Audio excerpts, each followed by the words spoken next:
Ah, yes, it is that time yet again. The Cinnamon Ride. Yet again, for our first show of 2022. Oh, reunited and it feels so good. Yeah, it's good to be back with you. It's me, one half of the cinnamon, and the more spicy, flavorful half over there, Mr. Douglas Davison. How are you doing, sir? Leading chaos. All right then. I can't get my light situation under control. Yeah, you can't. I'm fucking in the dark. You're looking like Harvey Two-Face over there. Well, you live long enough recording a podcast. You see yourself become Joe Rogan.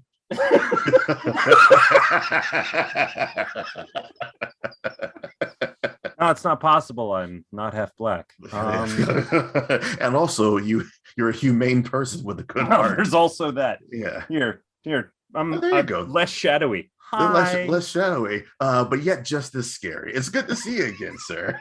Yeah, I can't change anything about that. That actually reminded me of the second question I was trying to ask you off camera so that I know if I should try and become more presentable. Are you coming to the Batman? Or were you made an offer you can't refuse? I was not invited to the Batman. The 24th. There was an email. I didn't think I got an email. It showed up in my spam. Check your spam. I will check my spam, but the answer is still no, because the Batman will be there for me days later, and I am not going to pass up an offer I can't refuse when I have not seen it in theaters. I've seen Offer I Can't Refuse Part 2.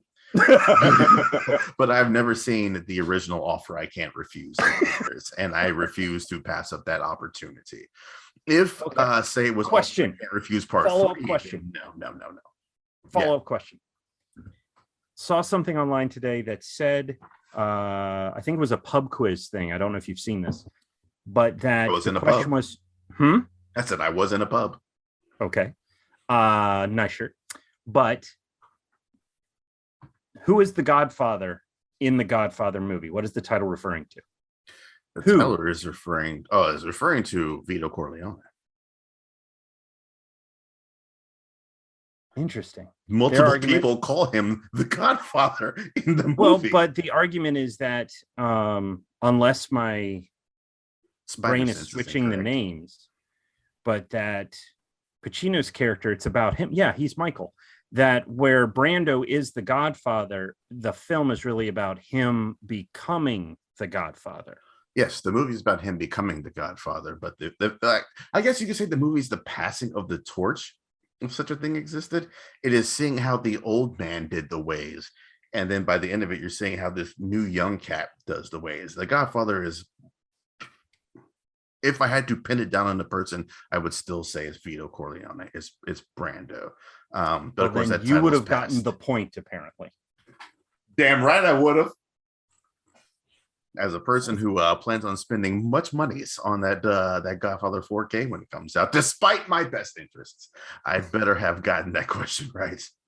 Yeah, I saw that was coming out, and I've found myself in a very fortunate position where I can put in requests to be considered special enough to do that. And I went, there's no way I would do this appropriate justice. I'm not going to put in a request for a movie that I know I can't speak on well.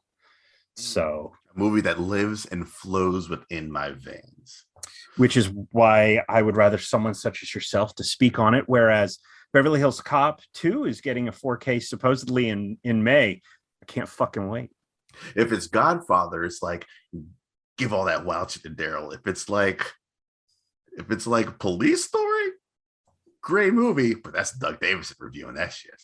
Hey, I finally got to watch Police Story. I still need to watch the second one, but Police Story is the fucking shit. It's the business, isn't it? Yeah. I'm doing a consistent updating on the Evil Letterbox on my ranking of Criterion movies. Wait, and I refuse to use it for the longest. Why? I don't know. I was like, I'm not going down that route. And then I was like, okay, I'll do it. But I'm always updating it as I watch a new Criterion. I rank it in my Criterion list. And every time I go look at that list, I'm like, just gonna move Police Story up one spot, and I'm just gonna move Police Story up one spot. It started like somewhere like in the bottom third. Now it's crept towards the upper middle now because that movie's so good, so much fun. Have you seen Throwdown? I watched that earlier this year. It was I was lucky enough to be able to do a home release review. I would buy that film, No, having now seen it. I have not. Oh my God. It's as a man who likes a throwdown. What's that? As a man who likes a good throwdown. Well, and that's the thing, is that this movie plays with multiple genres, but does it so well that it doesn't matter if it's the drama portion, if it's the action portion, if it's the friend comedy portion. It all just is blended so well, and the stunt sequences are actually pretty great. But it's not, despite its title, it's not really about fighting, but it is. Check it out. All right, then that's a free one for you. If you were coming to the movie, I would lend it to you. I had an offer I couldn't refuse, man. Yeah, if you say no to that, they get mad. There's no way that I'm not going to watch The Godfather in theaters. So it's our first joint of the year. I took my January month off. The month vacation off. There was a word, seminary. No, that's sabbatical. Not quite. Sabbatical. There we go. That's the S word I was looking for. Took my January sabbatical because fuck movies in January, and I just needed a little time off anyways. But I bounced back in February. I'm glad to be doing this show back with you, sir. That the big question on everybody's minds: what have you seen since we last saw each other? What stands out? What do you want to talk about, sir? I got a couple of joints. It's all standard joints. I'm more interested in what you've seen. Well, I too am delighted to be back with this. It's so hard. I don't know if my mic is picking up Preston, who is fighting sleep desperately through the wall. Chris and I barely get any time to talk, and this is basically the most adult interaction I get. That, and you are a delightful human being that I miss desperately. So I too am really glad to have this opportunity. Preston is the bookends. He's the beginning of the bookends of old people, because once he gets 40, he'll also be finding sleep at 8 p.m. Good meal on the couch, he'll be nodding right off. True. But what's interesting is I've been thinking about this since our last show, where we talked about our favorite films of the previous year. And I mentioned how many films I watched during the year. And you also mentioned to me how you bumped Green Knight 35 spots up your list, which means we have to record a new top 10, which means the Green Knight will probably be... No. Was that a dream I had? No. That's a dream you had. Oh, okay. It's not in my... And by the way, you say 35 spots. It was like just barely outside of my top 10. Well, it's -9 is what that does. Gotcha. But what I noticed was, I will admit to still learning how to read some of my Letterboxd stats, that, for instance, I've watched, I think, maybe 50 films since the start of the year, but only about 33 of them I either am going to review or have reviewed. So they're sort of in that I really only put text in if I'm going to review it. I looked at my Letterboxd stats and it was all fucked up. Like film Twitter is like, the stats are out. And since like 2021 was my first time like a full year using Letterboxd, I was like, I'm interested to see what my stats are. And it's like, you viewed 22 movies in 2021. And I was like, I'm pretty sure I reviewed more than that, Letterboxd sir or ma'am. And it was could be they them. It could be Letterboxd they them. It was I was like, you know what? Hey, who cares about these stats? But yeah, everyone. I was looking at some people's stats out there, and some impressive numbers being put up there. And yeah, I agree. Some of them are to be envied. I'm still in recovery from last year. I'm trying to actually take time off so that when I have a night off, I'm not like, let me watch a movie I've never seen. Sometimes it's like, Crystal and I got to watch Peacemaker, which, sure, I know, not cinematic. You pulled that crap on me last weekend, but yeah, you pulled that crap on you last weekend. Yeah, whatever. Tomatoes. This is tomatoes, potatoes. It's cinematic. It's fine. but we got to finish that. We're slowly working our way through Boba Fett. Because of some of the longer episodes, we've had to do like half of one here, half of one there. But You're I'm ahead still of me exhausted then. from last year. So my 33 reviews, I'm still kind of like, that's only how many I've done, but it also is a lot. And I got lucky. I got approved for the first time to cover Sundance. So I've actually seen, I know it was pretty great. Congratulations, good sir. Thank you. And the weird part was trying not to get in my head about it because it's a film festival like any other. No, sir. Sundance is not a film festival like any other. It's Sundance. No. But I get that. But it's also that same feeling of, particularly because I did it virtually from home. I sat on my couch and watched the movies. The operating, the app that they have to do it through the Apple TV, so fucking seamless. I've seen this with a few other festivals where you purchase a ticket and then it just appears when you open up the app and tells you exactly how long you've got to use it and how many watches you get within a certain time frame. It's awesome.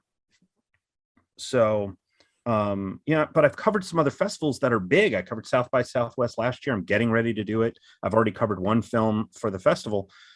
But at the same time, it's like, this is huge. Yeah, but I'm also in my house sitting on my couch. It's okay. Take a breath.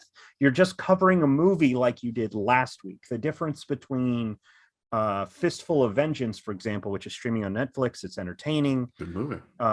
Solid cast, continue of the show Wu Assassins. I feel like it could have been done it a little differently and would have been stronger. Still entertaining.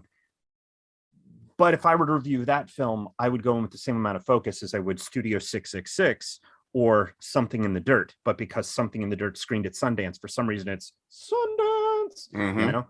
So I had to get out of my way of that. But I got to watch a couple of great films. So because I mentioned it, Something in the Dirt, which is Justin Benson and Aaron Moorhead, they are the writing directing duo that have done The Endless and they have done Synchronic. They are, I believe, directing Moon Knight, which Daryl is super fucking excited for. I'm excited for Moorhead and Benson in general, Dan. I actually, because we haven't seen Spring or Resolution, I just said fuck it, found them on sale on Amazon and bought them. So at some point we're going to do that. So I will have seen all of the films. And in watching Something in the Dirt, which is done as a sort of fake documentary where you're watching them make it, sort of. I'm not going to get into it too much, but some weird shit happens when one of them moves into an apartment that the other one's already living in, and they're like, should we record this shit? What's happening? But what's awesome about it, and this isn't a spoiler at all, is that when one of the characters is walking around LA, he starts seeing repetitious images and other things, and one of them is an advertisement for Camp Arcadia. It's the location of The Endless. Nice. Which makes me wonder if I watch Spring and Resolution, if there are other references, because The Endless is tied into Resolution, but I haven't seen it, so I don't know the full scope of that. Yeah. But anything that they produce, it's I think been picked up. No, that one hasn't been picked up yet, as far as I know. I wouldn't be surprised if Wellgo USA picked it up. They worked with them on Synchronic and The Endless, so I'd be shocked if they didn't, but I would highly recommend that. I also got to see Duel, the Karen Gillan movie, where she plays a character who has a terminal illness, and in this alternate future, you can get a clone made so that when you die, your family it reduces the grief. However, if something happens and you no longer need the clone can petition to a fight to the death to take your life. Oh, sold. I love that premise already. That is wild business. I would love to fight a clone of me. It's just honestly fascinating in the way of you take someone who's sort of apathetic about their life, and how do you make them become proactive, but then what's the cost of that? It's been picked up by RLJE. It'll be released later this year. Fucking seek it out. Coming in March. Before you move any further, sure. Hypothetical, you're locked in a room, the clone of yourself, and you only have two options, and you got to choose one of these two. Okay. You got to fight yourself. You got to fuck yourself. Which one are you doing? Why does this feel like I walked into a Black Mirror episode? No pigs, no pigs. That's the only episode I've seen, and there's a reason it's the only episode I've seen. That's my favorite episode. It feels like that's just masturbation, so I don't know. But like, put on the spot, it feels like both of us would go, I'm not in. Like, honestly, I wouldn't fuck me. Thankfully, my wife feels differently. So probably fight. I would probably fight myself, and thankfully I know where all the weak points are. He knows where all your weak points are. I think that's what I'm saying. That's the far more interesting option between the two of them. Like, I know where my pleasure points are, but I know where my pain points are too. Well, and here's the thing: if they're a clone, they'll be a clone in terms of DNA and replication, but that doesn't mean that they'll have the same injuries, in which case I'm screwed. I'm literally fucked either way. Yeah, because they won't have the bad back or the bad knees. Like, I've got a fucked up finger because I destroyed it in high school working out. Literally dropped 165 pounds on my finger. They won't have preparing to fight your clone. What's that? I said working out, preparing to fight your clone. No, that's what I get for exercising during the off season. It was like, nah, I'll be fine. I'll stick to the regular season workouts. No, you need to exercise to keep strong throughout the year. Fine. Destroy my hand. You hate to see it. All right, what else you got on the list there? Things you said. I also that I saw in Sundance that I would highly recommend is coming to theaters March 4th is After Yang. It's the follow-up for from Kagonada. Wow, just my brain just stumbled all over all of that. But he directed the film Columbus, which came out, I want to say 2017. It is a beautiful, beautiful film. And After Yang sort of continues that thought process further in terms of exploring humanity. But in this case, we explore humanity and what it means to be human through memory and a techno-sentient person. Techno-sapient is what they refer to it. Okay. Yeah. Okay. So I've heard some reviews and raves about that. I was one of the people reviewing and raving about it. Oh, right on. Anything else, sir? Let's see. Just because with this group, with the Paprikans, it's always good to bring up something that is a little weird, a little tangy, if you will. This is a film. Tangy. Yeah, Leonore Will Never Die is a directorial debut out of the Philippines, if I remember correctly. Martica Ramirez Escobar is the director for this. If you like Last Action Hero, you will love this movie. The premise of this film is that there is a retired action director woman by the name of Leonore. She's retired. She gets hit in the head by a microwave, by a television set being thrown out of a window, ends up in the hospital, and she finds herself thrust into a script she had pulled out of storage and was trying to work on. So it's a little bit like Last Action Hero meets the John Candy movie Delirious. And she finds herself in this world, and it gets weird, it gets wacky, and very meta. If you get the chance to check it out, I do not know what its release plans are currently. Highly recommend that. Leonore Will Never Die. Will Never Die. Well, there you go, sir. It is weird and wild, and I can't recommend it enough. All right, then. We do like the weird and wild over at Paprika, so it's something to keep your radars open for. Yeah. If you want some one last one, if you want something that's kind of weird but also not, I'm a big fan of Josephine Decker, the director behind Madeline's Madeline and Shirley. I remember you talking about Madeline's Madeline in an early episode of Cinema. Yes. It was I think it was my favorite movie of the year that it came out, which I think was 2018. Yeah, I think that was 2018. I can check quickly, but I don't want to waste time on it. But loved that movie. Indie picture released by Oscilloscope Labs, if I remember correctly. And it followed a young woman whose break with reality is being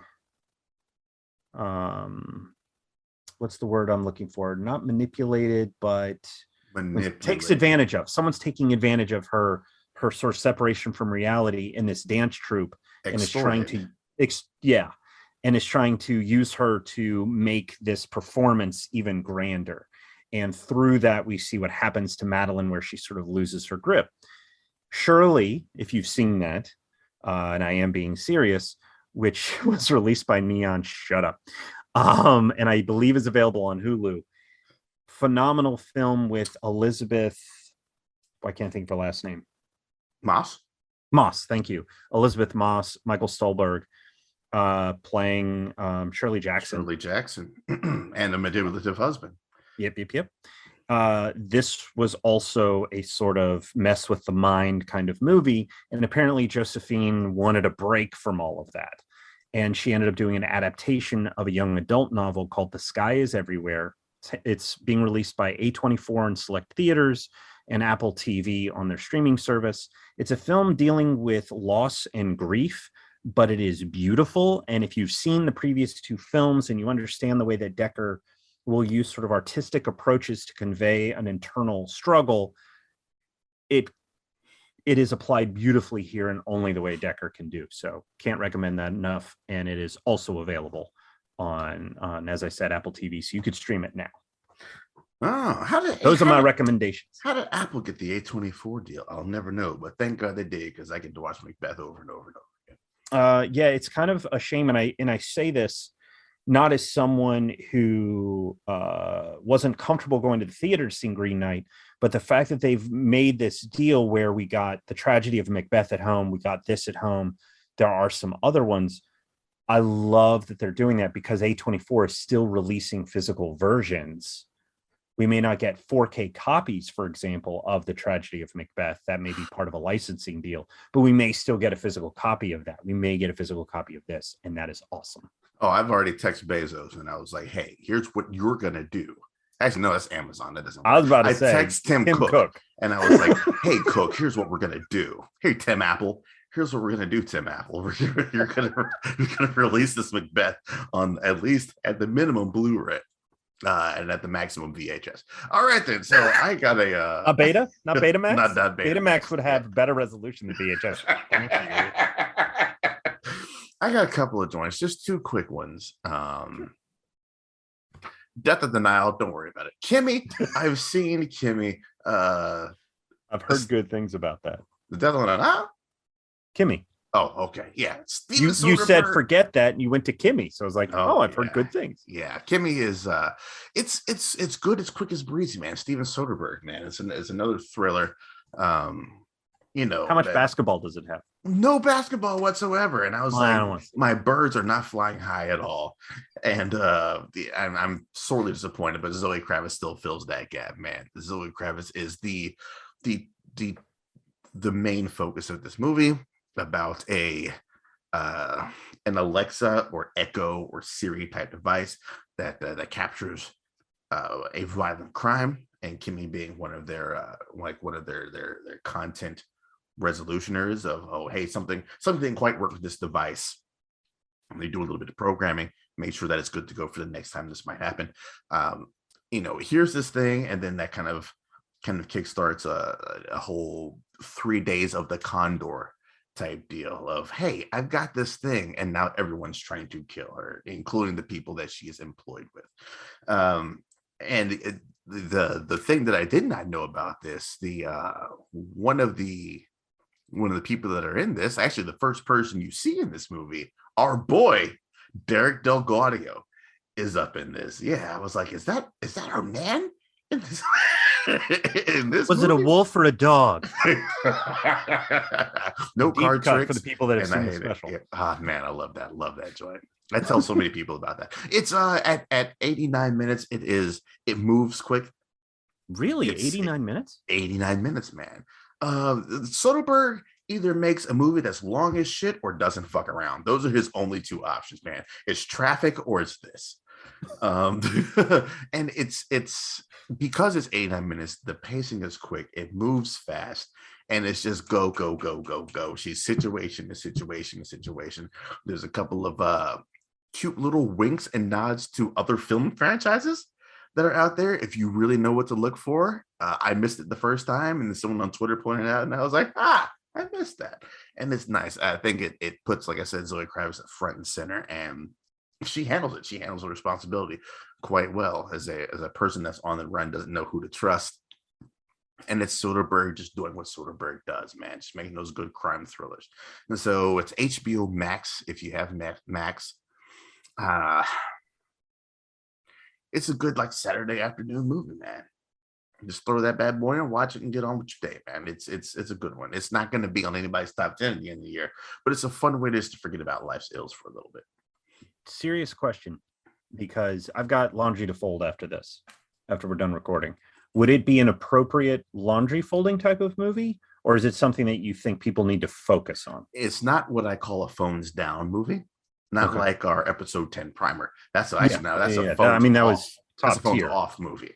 Okay. I showed Leslie primer for the first time. She'd seen it a couple days ago, and she was less than impressed, and I was suddenly single. Yeah, I would say it's a great laundry folding movie. It moves quick. If you take your eyes off the TV screen so you can match socks for a little bit, you're not going to miss a whole lot. And if you aren't watching, but you're still listening, you're still good to go. Okay. Cool. Worthwhile. I saw Uncharted. And Uncharted, man, it's I saw Uncharted. Who Uncharted? I guess that's the whole review. No, I called it in my review the best video game adaptation we have gotten so far.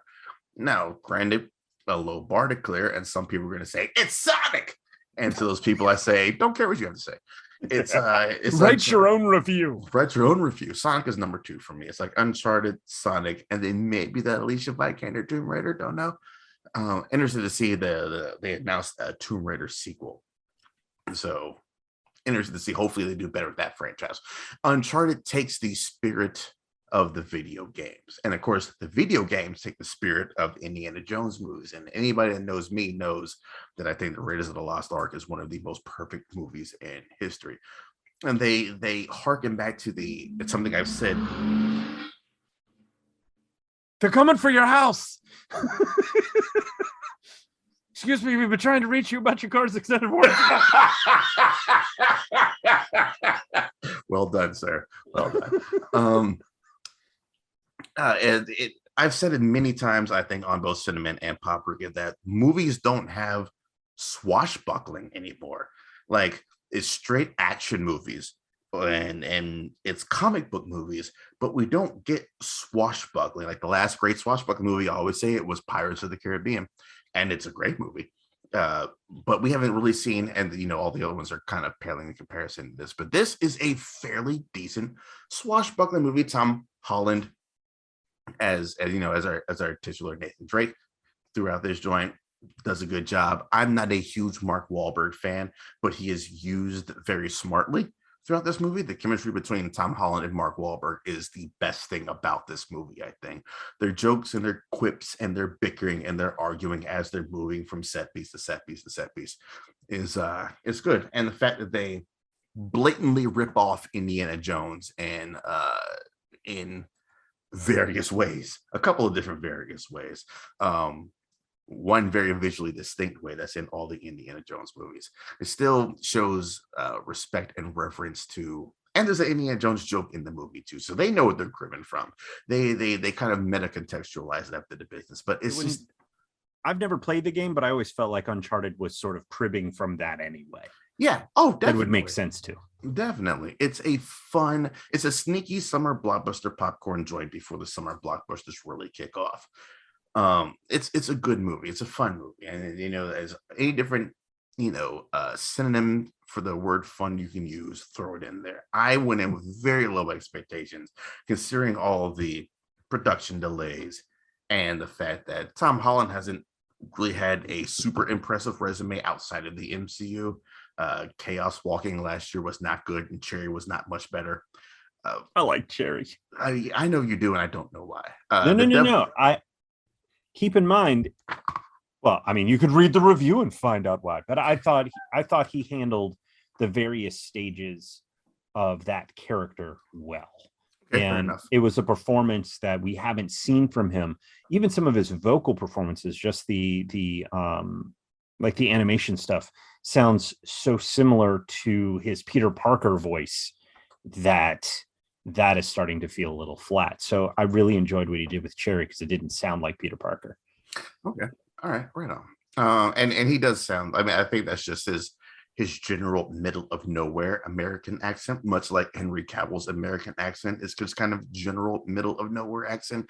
He's got this all throughout Uncharted as well. But yeah, it's good to see Antonio Banderas back on the big screen. It had been a while for me.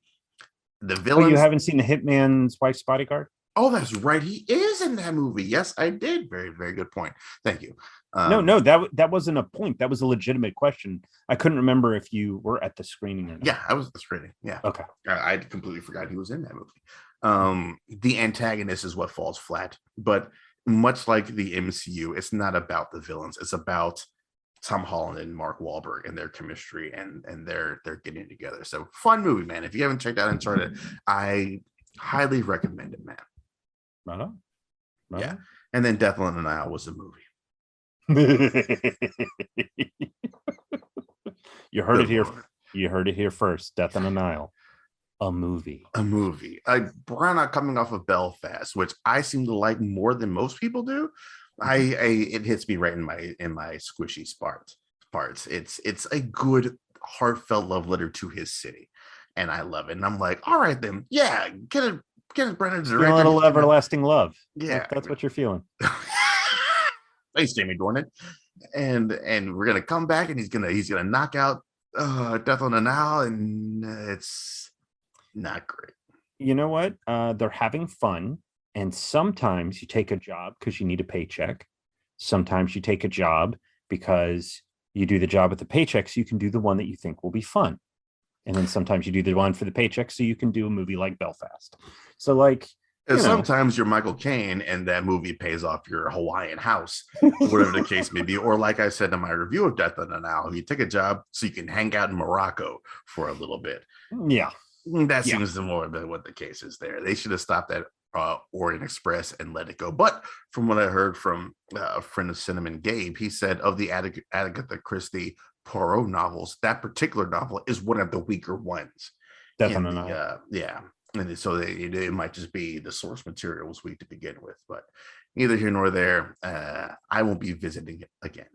But enough of all that, man. We've gone on far too long. We haven't even gotten into our main meat of today. Well, man. We've it's been more than a month. It's been close to 2 months probably since we last spoke. So there was stuff to catch up on. But you are right. We do need to get into our central theme, and you picked. Go fuck yourself. You picked a really good one.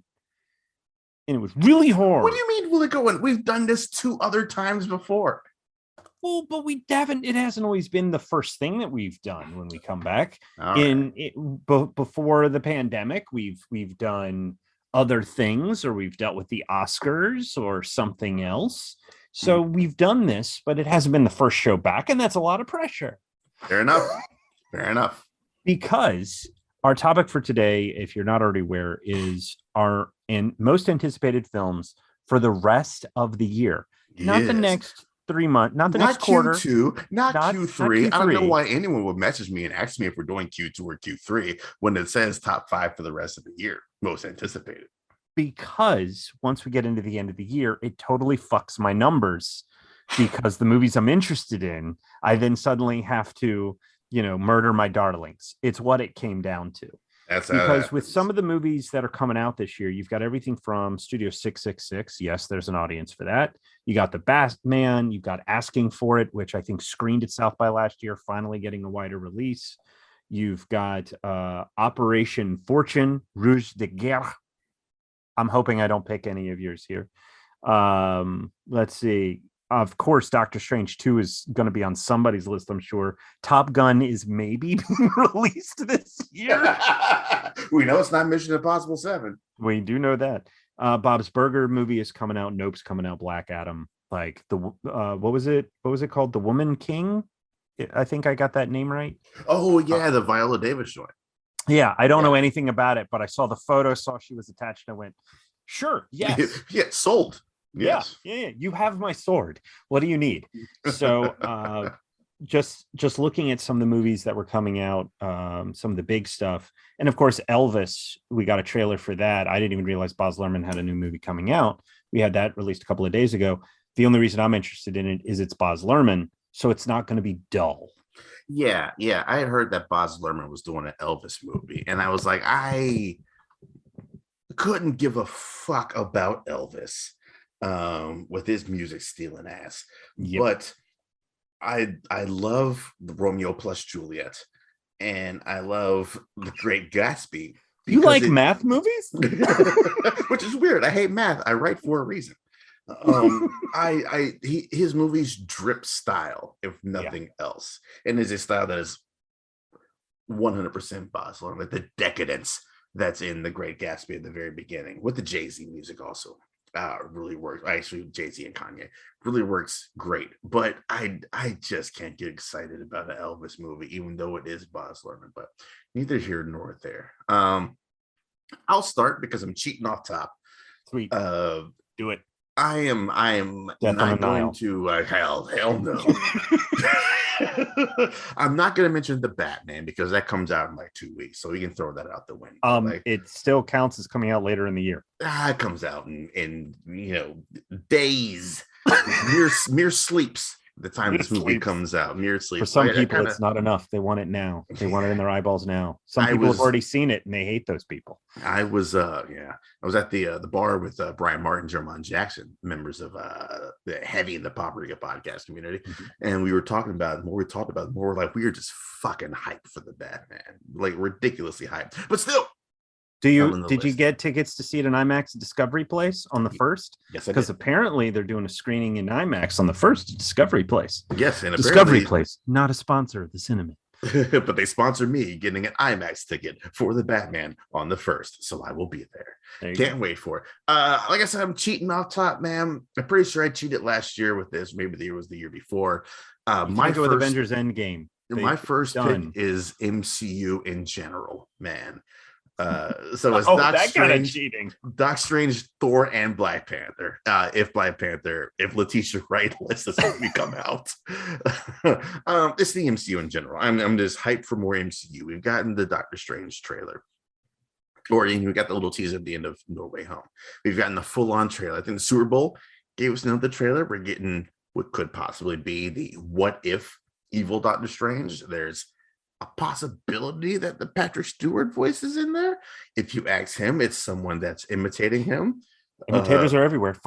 Highest form of flattery. The highest form of flattery. The genius way to say, no, I'm not in the movie. So it's one of those like speculative. We know Wanda's going to be all up in there. Wanda trying to make the point that if she does something, she's a villain, and Strange says that he's not the villain. And no wonder you hijacked a town full of people. You are a villain, so stop that. And then, we get Thor. We finally get some respect on Jane Foster. I'm looking forward to that as well. It was enough that lured Natalie Portman back to the franchise. So I'm interested to see what lured her back. It might just be the fact that she is Thor. The Jason Aaron, Jane Foster Thor run is one of my favorite comic book runs there is. So I'll look and see how they hearken to that. And of course, Black Panther is just the giant question mark in all of this. What are they going to do? Is Letitia Wright in it?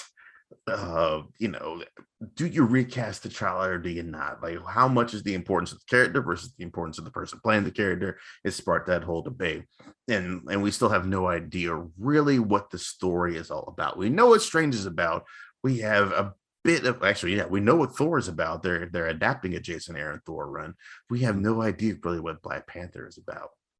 Is it a passing of the torch movie? And that tells us nothing. Is Namor in there? Or maybe he may not be. So a lot of lingering questions around Black Panther. Just the certain things about that movie have lessened my excitement for it, but I'm still looking forward to it. So yeah, first movie, a complete cheat, the MCU in general for the year. I can tell you there's not a single MCU movie on my list for my top 5. Yeah, which is why I put all 3 on mine. There you go. Sure, cheater. Yeah, But I kind of figured that you wouldn't have any MCU on yours, so that's why I threw it on mine. well, and it was gonna be. I'm particularly after seeing the full trailer, not the teaser. That was the end credit sequence for No Way Home. But because I haven't seen No Way Home yet, I don't have any of that excitement. What? The look he gave me. I have two unvaccinated children at the house, so we don't really get out much. But Spoiler alert: Spider-Man does not find his way home. dude, the day it got like Thursday afternoon, the spoilers were fucking everywhere. You couldn't go anywhere online without. I've basically I know what happens. I know everything that happens. Spoiler alert. Matt Murdock shows up, catches a brick, and is like, what? Aunt May gets murdered because she's this version of Uncle Ben. The spider people point at each other. Apparently, that was Amazing Spider-Man's idea, because I can't think of Garfield's name, Andrew Garfield. Apparently, that was his idea. You've the Lizard and Sandman aren't actually on set, but their characters are there using dialogue from previous films because they're CG characters. I can go on and on with this movie because everybody fucking ruined it. Don't say ruined it. They were just having discussions about it. Some what is his name? John Campia Oh, literally he took fucking ruined it. Literally took screenshots and posted them online. People recorded video sequences in the theater and posted them online. I'm literally minding my own business. I open up YouTube, and what are the first things on there? And here's a shot of the 3 fucking Spider-Men. You can all go to hell. There's a difference. There's a difference between speculation and confirmation.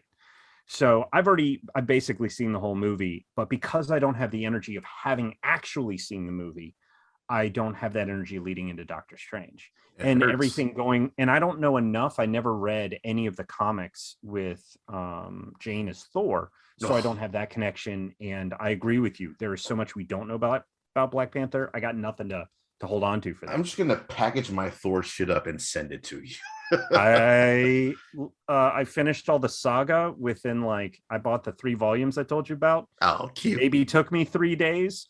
I would do it if it's good. So, it is good. It is good. I was going to pitch you an idea. We're going to have John Campia on this show. And then when he comes onto the show, out of this closet are going to be members of the Supreme Court, and they're going to put him on trial for Has he paid the $1 million? Has he paid the $1 million? What movie was he talking about? Said the Variety. Do you not know about this? I heard about it. He said that something about $1 million over spoilers or something like that. You and I were lucky enough, and we're getting off topic, and we'll come back in a minute. But this is important. This is important because this is why hyperbolic language can get you in fucking trouble when you're a jerk. Okay, that's just the best way to put it. So we were lucky enough to be invited to a press screening of Eternals, and I forget if that screening happened before or after the premiere. Sometimes they have all press see it at the same time. Sometimes they do a world premiere, and then other press gets to see it before. Ours was after the world. Ours was after. Okay.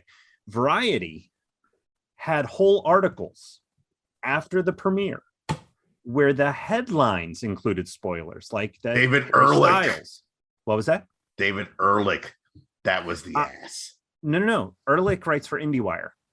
Oh, then who was it? Yeah, it was I forget who it was, but Variety had it in headlines and in articles without warnings detailing spoilers of the film and tweets. Yep. That wherever they posted and shared their stuff, they were just spoiling things for folks after the premiere, well before anybody, the general public, was going to see it. And personally, as someone who tries to write spoiler-free reviews to the point where there's some stuff I don't talk about that I want to dive into in order to maintain as much of a detail-free review as possible. If I'm doing a home release, it's been out long enough, I usually will at least provide a warning, but I'll dig into stuff a little bit more. I did that with my the Kingsman review I wrote this morning. But John Campia was like, there should be a $1 million fee. You spoil a movie ahead of its release. Da da da da da. Posted it online. People just were like, "This you?" I like it, it was weeks, not like he had that like 2 years ago. Weeks later, he's like, hey, guess what I found? I'm Trump Campia, and my head's Yeah. big. Yeah. And it's like, But he thought they were fake. He thought they were Photoshop. No, you asshole. They were stills from the goddamn movie. yeah. Sony didn't even put them up as official images. I've got the EP, I've got the press kit. None of those Nope. images are in it. So anyway, Anyways, what's your first pick of your top five? my first most pick, and anticipated? I'll make it a quick one. It's actually coming out pretty soon. It was supposed to be February, got moved to March. It's a crime thriller called The Outfit by, from what I can tell, is Graham Moore's directorial debut. Mark Rylance, Zoe Deutsch, Dylan O'Brien, and several other good folks. It's basically a tailor played by Mark Rylance. He runs a shop, and it's used by local outfits as a drop point. Well, someone comes in looking for something that got dropped, which leads other people to come after those people. And it's sort of a who do you trust? Who is actually going on? I dig the cast. I dig the premise. I am seriously looking forward to it. And so far, I've heard that it is a good film. It's not necessarily a great film, but it's been consistently positive. Hey, and honestly, the idea that a movie is either trash or a masterpiece needs to get the fuck out of here. There's room for movies to just be good. And luckily enough, I've seen a lot of really good ones and some really great ones, but The Outfit sounds like it's going to be a really good one. That's So what 2.5, 3 stars is for on Letterboxd. Hey, this is a good movie. And that's why pretty much everyone's median rating is 2.5, 3 stars, because most films aren't excellent or trash. The vast majority of movies made are good. I feel like I've seen the trailer for that, and I was like, huh, that looks pretty interesting. Do you have offhand when that movie comes out? I think it's now the 18th of March. Okay. Yeah, Friday the 18th. All right. And I'm going to do my best, to the best of my knowledge. All of my films will be in release order. Oh, I didn't know we were doing all that. Oh no, I am, just because an idiot. Yeah, let me add that to my list. There we go. Okay. My second movie. All of you listening to this, I would assume by now, knows that I like science fiction, as I have been getting wasted in the comments of my 100 sci-fi list. I wanted to ask you a question, not about your choices, but about how you got to it. But if we've got time at the end, I'll come back around, because we're already all right. This one. Okay, what's your number? What's your second? Put a pin in that. Write that down. Remind yourself. My second comes from Alex Garland, who has given us 2 great science fiction classics, switching genres this time around. He's going with the horror drama movie Men. Which I was curious how you were going to say that title. Men. Which honestly, in today's society and for all time, men are horror dramas. And I think that is a very purposeful title. And it's starring Jessie Buckley, one of my favorite upcoming actresses. Like, after I saw her and I'm thinking of ending things, I am obsessed with Jessie Buckley. And I saw her in The Lost Daughter. I don't think that's a very good movie, but I like her performance and Olivia Colman's performance. Not great material, but good performances from that material. And you give me Jessie Buckley and Alex Garland, man, I'm all there for it. A young woman goes on a solo vacation in the English countryside after the death of her ex-husband. There it is. Boom. High concept premise. That's something you think of in the shower. Where do you go from there? I cannot wait to see. Obviously, Alex Garland will get me in the theaters, but the fact I'm an easy mark sometimes. The fact that it's an A24 movie is enough to get me in the theaters. And Alex Garland gave me one movie in A24, which is very highly ranked on my Ex Machina, which is highly ranked. I was trying to think if that was the only one. That's all that thought was for. Yeah, Annihilation is not an A24 movie. Okay. Yeah, so really you've got the recipe for a delicious dish. You've got a great director, you've got a great premise, a great actress on a distribution company that missteps from time to time, but for the most part puts out a lot of movies that I enjoy. So therefore, and that trailer dropped not too long ago. Which, by the way, shout outs to that trailer for sneaking an F bomb in and nobody noticing in the censors. So I'm all for this movie and can't wait to see it. I still have not watched it. I host it on the Elements of Madness YouTube trailer channel. Don't put no I shit still up that you haven't seen yet. Why? Exactly. I plan to why. go back. I I want other people to watch it. If I Yeah. watch it, the views don't count. Do that, please. Do that. Make sure you do that. It is a well done. It gives you the tone without giving you the plot points. And I think that's what a great trailer does. It sets a creepy tone. And as a person who is not a fan of creepy movies, I'm going to brave the theaters that day that it comes out, May 20th, and check out this movie. What's your number 2, sir? My number 2, from the moment I heard of its announcement, I didn't know what it was about until the trailer got released. And once I saw the trailer, I immediately went, I have fought tooth and nail to try to see it at South by Southwest. And unfortunately, it's going to be in person only. But if I say the name The Daniels, what do you think of? It's okay if you don't think of anything. The only Daniels that comes to my mind is Lee Daniels, the butler. Fair. What about Swiss Army Man? Yes. Not Daniel Radcliffe, all up in there. And I heard he's got something new coming out this year. This isn't that. The Daniels are the 2 writer directors behind Swiss Army Man. Mm-hmm. They are Daniel Kwan and Daniel Scheinert. But they are doing Everything Everywhere All at Once. The A24 joint. That's right. Michelle Yeoh, James Hong, Jonathan Ke Kwan, who coming out of retirement, if you will. I call it retirement. He apparently has tried to work since he was a little kid. You'd know him as Short Round. And apparently has not been able to get work.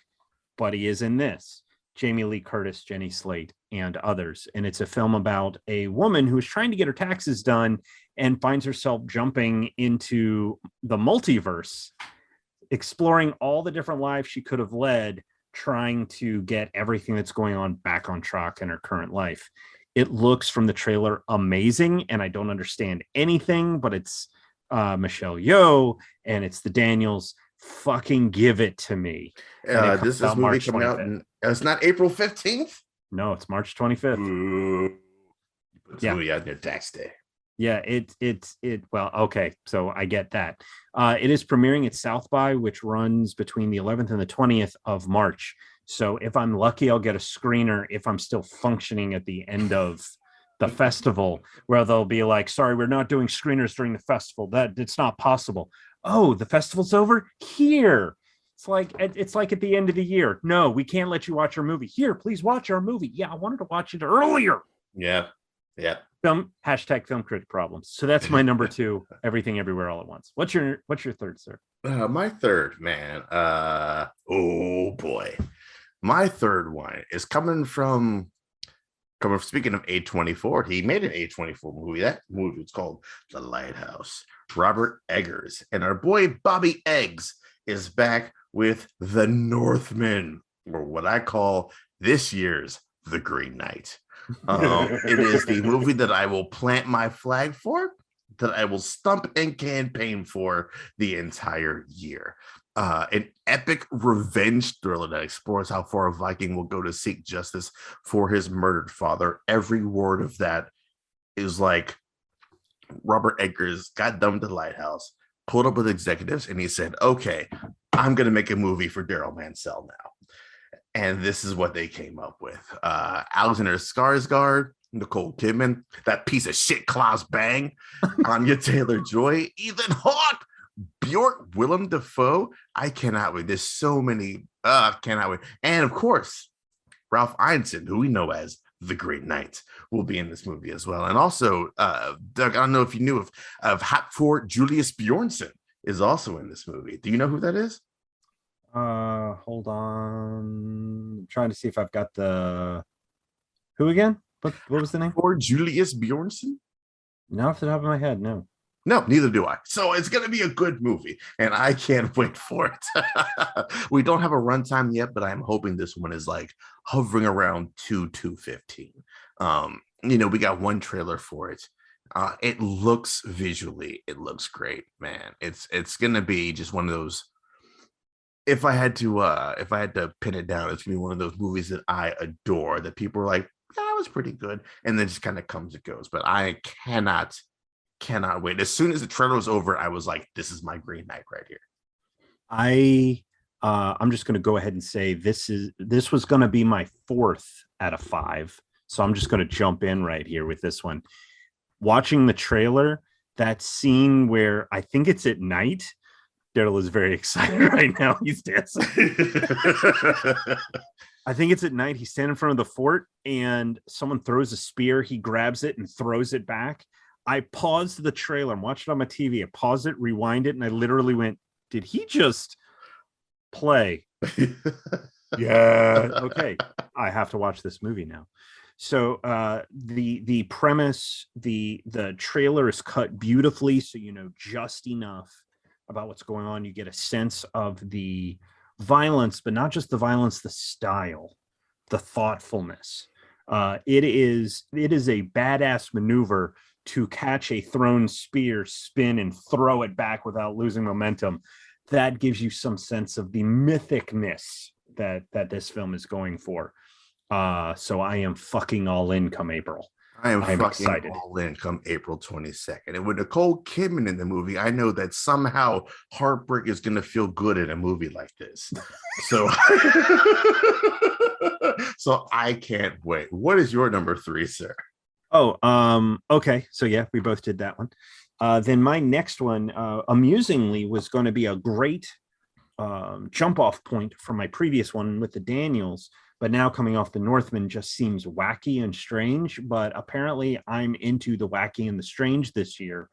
And every year. Tom, what was that? And every year. And well, yeah, and honestly, there are some films that really connect with audiences that I enjoy. Like Coda is an amazing movie. It's really, really good. It's really heartfelt. I love the performances in that movie. I get why people are rooting for it. But there are some instances where it's like, give me The Green Knight. That is a meal. Give me Tragedy of Macbeth. Give me Violet, which was my number 1 film of the year. Give me something that does something interesting and unique and isn't just please love me type of, which isn't to say that those movies don't have a place, but when they come, especially around award season, it's like, we get it. You are a great drama. You're a great family film, but we're like Malignant in the discussion of special effects or stunts. Like there were some moments anyway. Tom Gormican, who directed That Awkward Moment, is coming back with another film that I can't fucking wait to see. Neil Patrick Harris, Pedro Pascal, Timothy Haddish, Nick Cage in The Unbearable Weight of Massive Talent. I can't fucking wait. It is also having its premiere at South by Southwest, and those motherfuckers are only letting people that are there in person see it.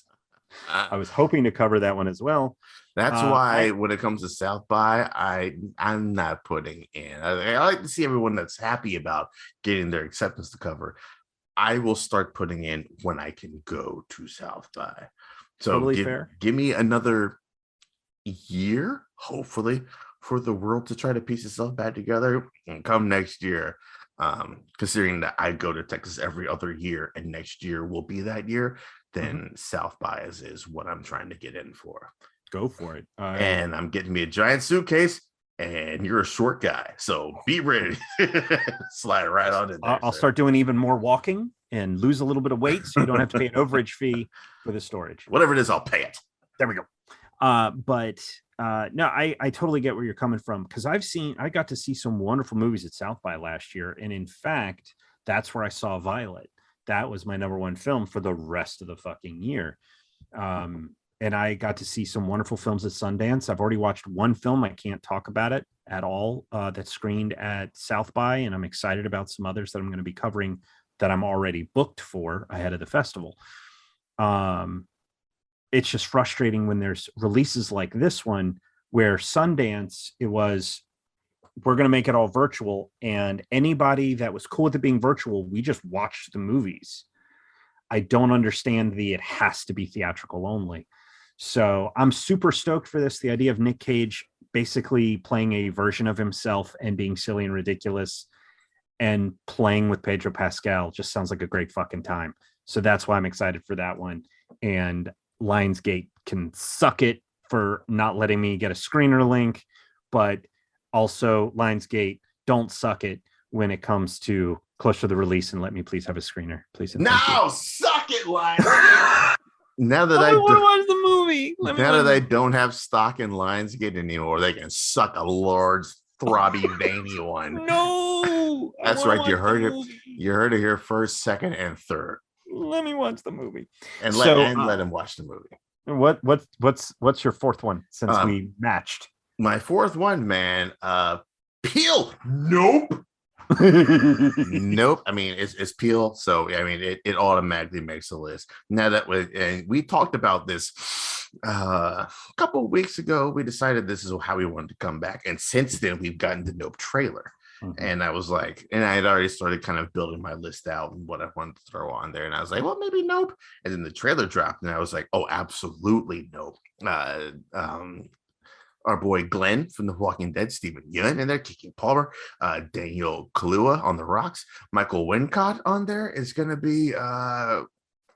be some good shit. A lot of people are theorizing that it stands for Not of Planet Earth, and the fact that a lot of people are looking up in that trailer, and the fact that the last shot of the trailer is somebody getting sucked into the sky as in a possible alien abduction. I'm here for it, man. I'm here for it. Jermon Jackson of Paprika fame said that Jordan Peele's filmography is building a strange universe in which all of his filmography will form some kind of sentence. And so far that sentence goes, get out, us? Nope. So that's how we're treating this.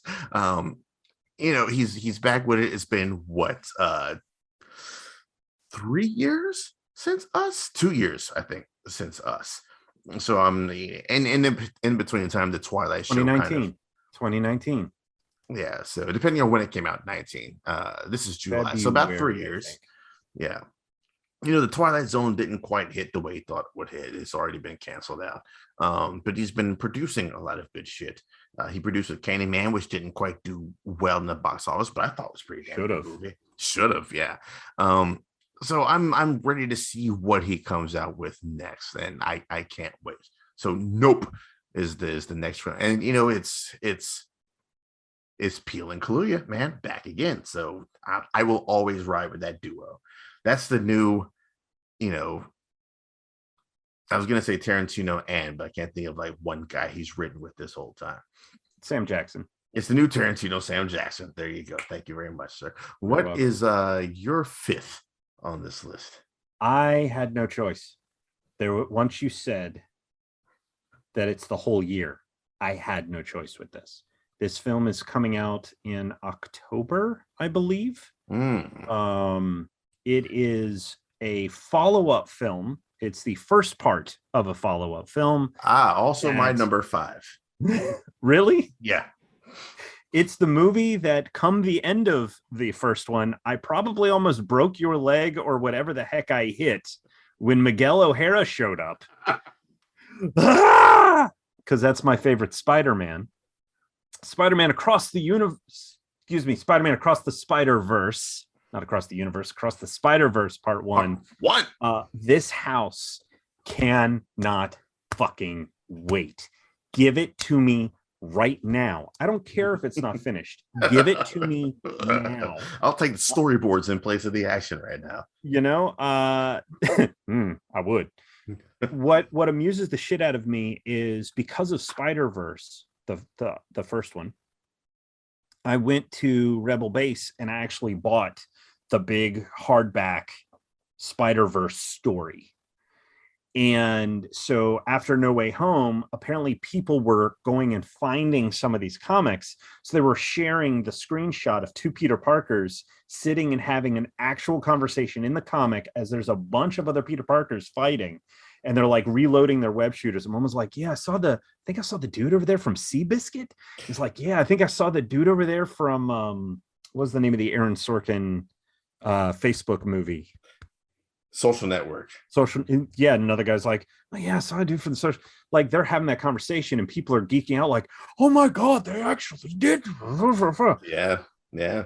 If they could get Tobey Maguire and Andrew Garfield and Tom Holland to do voices, or if there would be a version of the Spider-Verse that is live action, or in this case now 3, that would be fucking amazing. Have Oscar Isaac show up as Miguel. Yeah. So yeah, anyway. It was I cannot wait. Now that block-shaped Kingpin is out of the way, I am more than happy to see. We've seen a little bit of this. We've seen a minute or two, a taste of Across the Spider-Verse with Gwen coming back and him trying to clean up his room a little bit, and then I'm kind of grounded, and she's like, all right, so Miles is grounded, but is Spider-Man grounded? And then breaking out the window, and you're like, yes, this is what we miss. I can't wait to see or hear Oscar Isaac all up in the mix. And I'm hoping for some more surprise cameo voices. Like, none of us knew Chris Pine was a Spider-Man. Yeah. So, and the whole time you're like, that fucking voice, as a person who's watched the 09 Star Trek 15 or 20 times, I'm like, I know that voice from somewhere, and it didn't hit me until I saw it in the credits. So I hope there's more of that. I'm glad we're going back to this universe. Yeah. They've said that each dimension they're going to will feature a different animation style, which just kind of makes sense. Like, it's makes sense. It totally makes sense. We've got a little taste of that all throughout the first one. It's like they're just swinging for the fences on this, and I hope they connect with that swing, because if they do, then Spider-Verse almost won the year-long Paprika bracket for the best movie of all time, which is nutty to me. It hit the finals, like, of 128 movies. It came down to that and one other movie. So people love Spider-Verse. We are both looking forward to Across the Spider-Verse, and I cannot be more excited for this. Across the Spider-Verse Part 1. And do we know there's no time frame on Part 2 yet, is there? There, as far as you know, there is. They have not announced that. I figure we'll probably get more information on that as we go forward. Honestly, as far as I'm concerned, the only thing that matters to me is that the first film won the Academy Award for Best Animated Feature. And if this one is not a contender, also apparently won Best Animated Film from a slew of other critics things. I'm not saying that Across the Spider-Verse has to do the same thing. I'm saying I'm excited because they did it so well in the first time that's the only thing that I'm concerned about with this one, is that how do you replicate that lightning? How do you do that again? And I think the way that they do that is by taking us through different places, showing us the different animation styles, but still keeping it grounded in some way. I mean, one of the jokes that Crystal and I still laugh about is when they're running out of Alchemax, and Peter B. Parker trades the bagel for the computer, and I think Miles throws the bagel, and then you see bagel come up out when it hits the person's head. Like, it's just this dumb little joke, but it is so perfect with the language of that universe, as even more so with it already looking like a comic book with the Ben-Day dots. But once he gets bit, the way that he engages with that environment also shifts with the layered bubbles of inner dialogue and all that other stuff. If they can do that again but still find ways to push it, it is my most anticipated film. If that's the only film I saw this year, I would be sad, but I would end the year satisfied. And first of all, everyone knows that on the seventh day, God created bagels. And also, walking out of Spider-Verse for the first time, my very first thought was, in 18 years-ish, every person in animation is going to say this is the movie that inspired me to go into animation, and I wholeheartedly 100% believe that. And it took years, but I'm glad we are back. It's an October joint, so we can get that nasty venom up out of here. This is all Spider-Verse time frame. I'm sorry, the nasty what? Are you talking about my boys? Yeah, talk about my boys. I'm talking about your boys, man. Get that venom nonsense out of here. Give us some more Spider-Man. Give me that. And strangely enough, okay, Oscar Isaac is credited in this movie. Issa Rae, which that's the one that makes no sense to me. Like she is Jessica Drew. That's Jessica Drew, who is British. but hey, you know what? Issa Rae, do your thing. I still can't wait. Oh, hold on. The Japanese Spider-Man is going to be in this movie. Did you know that? I did not know that. I'm looking at the cast list right now. The Japanese Spider-Man from the 78 Spider-Man series will appear in this film. God, these people they know their lore. So, I guess they couldn't get him in for No Way Home, so this was the only way to do it. They're like, hey, listen, we'll give you one or two options. And he's like, I'll take the one where I sit in the chair and just talking to a microphone and get paid for it. It's a good line of work if you can get it. Good line of work if you can get it, man. That's it for our 5. Doug, do you want to recap your 5 real quick before we head this out? We have 2 overlapping. So the only 3 that we don't overlap on is The Outfit, coming out March 18th. Everything Everywhere All at Once, March 25th, and The Unbearable Weight of Massive Talent, which I believe is April, it's either the April 15th or April 22nd, with our 2 overlapping being The Northman, which you said comes out April 18th. No, something like that. Around you also said that one comes out in April. I forget the date. April 22nd. April 22nd, and Spider-Man Across the Spider-Verse Part 1, which comes out in October. And then you, cheater, pumpkin eater. Yep, I'll eat all those pumpkins, man. I don't care. Spider-Verse, by the way, is a mere 6 days after the birthday. So I might have myself a late birthday celebration while watching Spider-Verse. And I took the MCU in general, Doctor Strange, Thor, and Black Panther, because I know we're all excited about those and we can't wait. Man, by Alex Garland, man. So we get ourselves some great Jesse Buckley action in there as well. The Northman by Bobby Eggs, which both me and Douglas talked about, and Nope by Jordan Peele, man. It's gonna be great. And of course, like I said, we on the Northman, we both talked about Spider-Man Across the Spider-Verse, man. It's gonna be fun times at the movies, at home, on streaming all throughout the year. I can't wait, man. Honestly, every year somebody goes, there's never anything good to watch. And once again, I'd remind you, there is plenty to see. Yeah, there's some times where people say there's never anything good to watch, and there's those times I say shut the fuck up, because there's so many great things to watch. Yeah, I'm not allowed to discuss it. I think in terms of the review embargo, but a film that's coming out from Laos. Do you know the correct pronunciation for the country? The country, Laos. There's a film coming out called The Long Walk. Look for it, folks. Not the Stephen King, The Long Walk. No. Okay. No. I highly recommend it. It is a time travel movie, and I can't discuss it. But look it up. I will postpone the rest of this 100 sci-fi if I got to throw this on here somewhere if I have to. I push back the whole thing for Dune. I'll push it back again if I have to. All right. Do you have anything before we wrap this up, sir? I do not. I'm just delighted to have done this again. Thank you. I missed you. I missed you as well. I saw you once in the last 6 months. It was good times had by y'all. Your son's hair was just flowing like a goddamn rock star. Both of them.